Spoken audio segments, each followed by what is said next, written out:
High, আমি ডিডলি দিয়া। আমি আজকে রান্না করছি আলু মাছের মাথা দিয়ে। এই রান্নাটা আমি এর আগেও দেখিয়েছিলাম, কিন্তু আমার নতুন অনেক বন্ধুরা আছে যারা দেখেনি। তো প্রথমে মাছে আমি নুন, হলুদ, লঙ্কার গুঁড়ো মাখিয়ে রেখেছিলাম। সেটা কড়াতে তেল গরম করে ভেজে নেব। মাছের মাথাটা বেশ ভালো লাল করেই ভাজবো।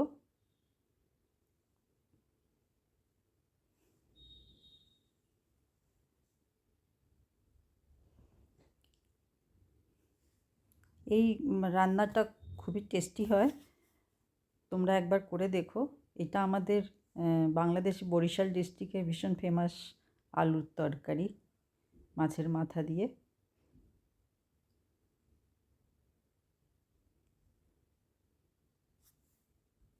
মাথাটা ভাজা হয়ে গেছে।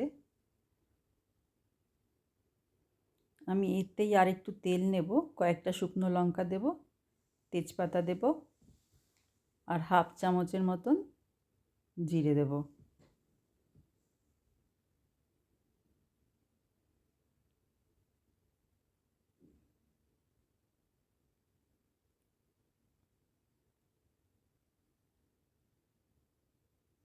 জিরে, শুকনো লঙ্কা, তেজপাতা একটু বেশ ভাজা ভাজা হলে, ভালো গন্ধ বেরালে সেই সময় আলুগুলো দিয়ে দেবো।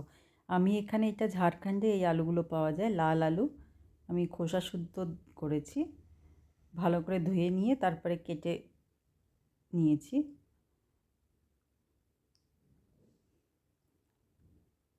ঢেকে ঢেকে ভাজবো যাতে আলুটা তাড়াতাড়ি সিদ্ধ হয়ে যায়।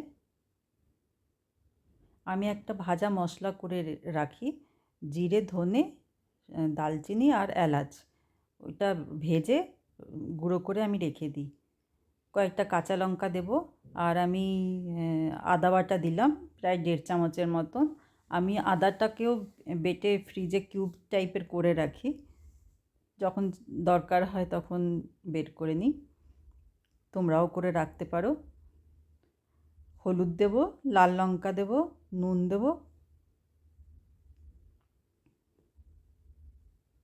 সব কিছু ভালো করে মিশিয়ে একটু সামান্য এখন জল দিয়ে দেবো যাতে মশলাটা ভালোভাবে কষাতে পারি।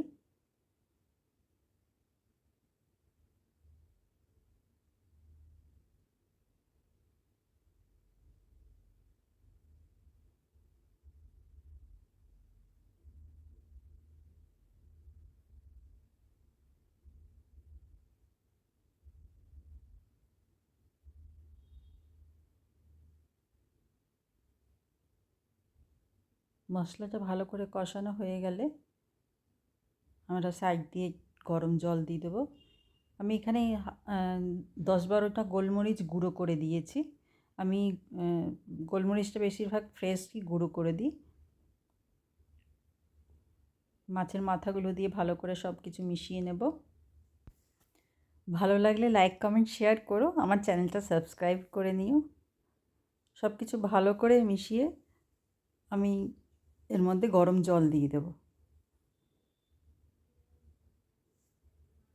গ্যাসের ফ্লেমটা মিডিয়াম রেখে ঢেকে রান্না করব, আলুটা যাতে সিদ্ধ হয়ে যায়।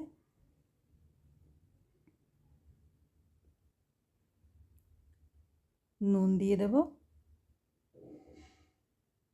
আমি যে গুঁড়ো মশলাটা করেছি তার থেকে আমি 1.5 চামচের মতন গুঁড়ো মশলা এর মধ্যে দিয়ে দেব।